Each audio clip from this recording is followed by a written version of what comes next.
What's up guys, it's Nelson. Welcome back to another video. Today I'm going to be making a video that's a little bit of a remake slash throwback of a previous video I have already made. Flashback. Not a spoiler, I promise.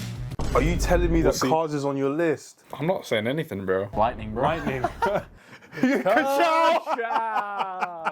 Life is a highway. End of flashback. So in this video, what I'll be doing is I'm going to be going through a top 5 list. But instead of doing my top 5 movies in general, this time I'm going to be doing my top 5 animated movies.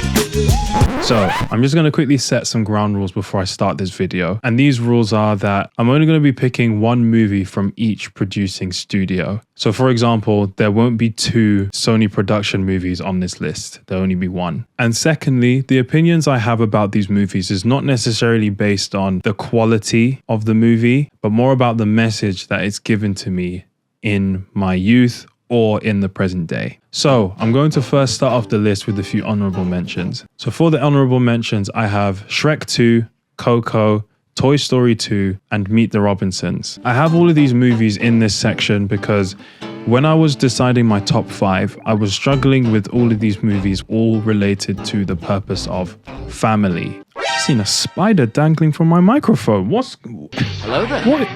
Give me 1 sec. Did you want a cameo in my video or something? Okay, that was a bit of a distraction. Let me just sit up and do this properly.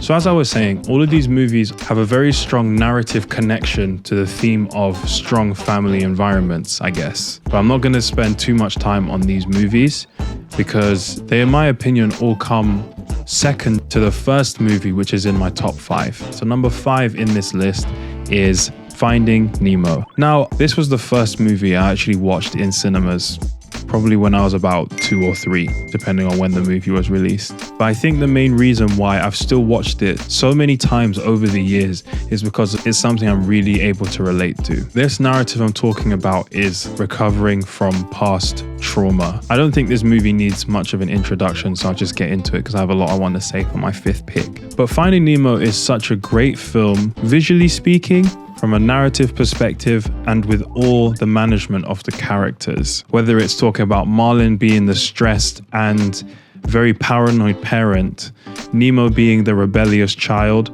or whether you look at characters later in the movie such as Gil, the fish with all the depression, or the turtles that are filled with radiant optimism. Even the pelicans, with the fact that they're the only ones that have Australian accents, since they're the ones that are most familiar with the human world. It's crazy just to think about how much detail these older Disney Pixar films used to really have. And you really start to see that the ones that are in the ocean are the ones that have so much more freedom and so much less stress. But then you look at the fish that are in the fish tank in the second half of the movie, which are the fish that have all of these mental instabilities such as PTSD, split personality, OCD, germophobia, and anger management. It creates a very beautiful image of what a movie looks like when you put a lot of creativity and effort to create such a real story about a family being broken from the very beginning of the film. I think it's such a great film. I've loved it ever since I was a child. Still to this day, I love this movie. That's why it's a number 5 pick for me.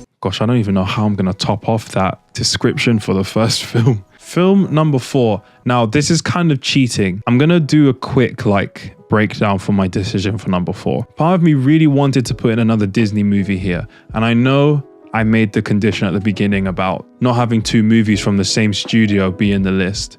But technically, Disney and Pixar are not actually the same studio. So I thought I could technically slide one in. So if we're going by that rule, Lion King takes the 4th spot. However, because I don't want to be accused of cheating my own rules that I set myself, the movie that I'm going to put at actual number 4 is The Prince of Egypt. Now, again, I don't feel like this movie needs much explanation, but I know that there are significantly less people that have seen Prince of Egypt than have seen Finding Nemo. So what I will say is it's all based on the biblical story of Moses and the Exodus from Egypt into the Promised Land. This movie is one of my core childhood memories, purely because of the power of the music and the score in this movie. Every time this movie starts, I'm already singing Deliver Us every single time without fail. And I think there's something about the way the music is sung, the passion that's gone into the animation, the way the film looks. I mean, most of the budget for this movie went into the scene in the third act where they cross the Red Sea. The casting is also fantastic. Val Kilmer, his voice is so captivating. You could also say the same for Ralph Fiennes playing the voice of Ramesses. Like, the music attention in this movie that each of those characters I've mentioned participate in this film purely makes it one of the most iconic soundtracks, in my opinion, that I've ever listened to for a movie, yet alone an animated movie. Okay, so for my 3 through 1 picks, I'm going to talk about them almost at the same time because there's a consistent theme between these 3 movies that makes them all be such elite movies for me. And I also think being able to so well represent this theme in animation is what makes this top 3 so hard for me to decide, because these 3 movies were easily going to be in my top 3, but then actually picking them out, I had to really think about them. So the 3 movies which, in my honest opinion, is the 3-way tie are number 3, Princess Mononoke, number 2, The Iron Giant, and number 1, Across the Spider-Verse. Now listen. Everyone knows that for me, the Spider-Verse movies are absolutely life-changing. I don't need to talk about the plot very much, but the reason it's gone slightly ahead is for specific reasons that I'll get into. But I think that each of these 3 movies has such a significant part to play. I think it develops the context so very well of what it feels like to not fit in. To be honest, I suppose, it was said best in The Amazing Spider-Man. I had a professor once who liked to tell his students that there were only 10 different plots in all of fiction. Well, I'm here to tell you he was wrong. There is only one. Who am I? And all 3 of these movies really tackles that conversation extremely well. In each of these 3 movies, 2 protagonists are seen as the main characters of these films. And it is done in a way where we're able to see both of them grow because of each other. Princess Mononoke shows the story of Prince Ashitaka as well as Princess Mononoke growing towards each other as Mononoke becomes more human and Ashitaka becomes less human as he becomes more possessed by this demon curse against his will. Princess Mononoke, on the other hand, completely chooses by her own means to abandon humanity to be raised like a wolf, which then causes the 2 of them to have a conflict in their character. However, by the end of the movie, their intentions and motives line up, which leads to them developing into new characters that no longer look at their differences but share similarities. The Iron Giant shows Hogarth Hughes as a struggling teenager, going through the motions of having a single mum and not making friends at school, to discovering this giant metal man who becomes his best friend. The giant, respectively, is constantly under stress because if he's seen by the public, they will try to destroy this robot. And the conflict of these 2 things again causes the 2 characters to be brought together as one driving force in this movie. In fact, it's so much to the point where they become part of each other, where when they lose each other at different points in this movie, it causes their entire demeanor and mind to change. And finally, last but not least, Across the Spider-Verse shows very clearly the growth of Gwen Stacy and Miles Morales. They're slightly older now in their respective universes, but Gwen just is not happy because of the situation with her dad being Captain Stacy and being her universe's Spider-Man. Miles, on the other hand, he's just desperately trying to find a way to be with his friends that he made in the first movie, but just cannot get a break in his life to be able to not only be Spider-Man, but also to make his parents proud. These different conflicts in motives and character are what forces development to take place. Each of these characters are not the same character they were at the end of the movie as they were at the start of the movie.